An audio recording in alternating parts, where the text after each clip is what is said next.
اعوذ باللہ من الشیطان الرجیم۔ پناہ مانگتا ہوں اللہ کی شیطان مردود سے۔ بسم اللہ الرحمن الرحیم۔ شروع کرتا ہوں اللہ کے پاک نام سے جو بہت بڑا مہربان نہایت رحم والا ہے۔ وَلِلْمُطَلَّقَاتِ مَتَاعٌ بِالْمَعْرُوفِ حَقًّا عَلَى الْمُتَّقِينَ كَذَلِكَ يُبَيِّنُ اللَّهُ لَكُمْ آيَاتِهِ لَعَلَّكُمْ تَعْقِلُونَ۔ طلاق والیوں کو اچھی طرح فائدہ دینا پرہیزگاروں پر لازم ہے۔ اللہ تعالیٰ اسی طرح اپنی آیتیں تم پر ظاہر فرما رہا ہے تاکہ تم سمجھو۔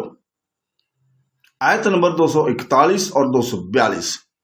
متعلقہ عورت کو فائدہ دینے کے بارے میں لوگ کہتے تھے کہ اگر ہم چاہیں دیں چاہے نہ دیں، اس پر یہ آیت اتری۔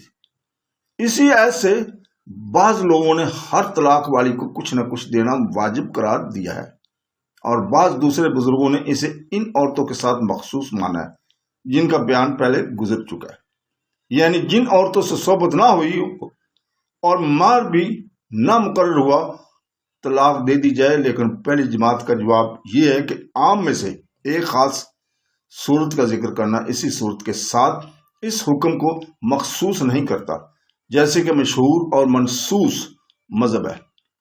پھر فرمایا کہ اللہ تعالیٰ اسی طرح اپنی آیتیں حلال اور حرام اور فرائض اور حدود اور امر و نہی کے بارے میں واضح اور مفصل بیان کرتا ہے تاکہ کسی قسم کا ابہام اور اجمال باقی نہ رہے کہ ضرورت کے وقت اٹک بیٹھو، بلکہ اس قدر صاف بیان ہوتا ہے کہ ہر شخص سمجھ سکے۔ صدق اللہ العظیم۔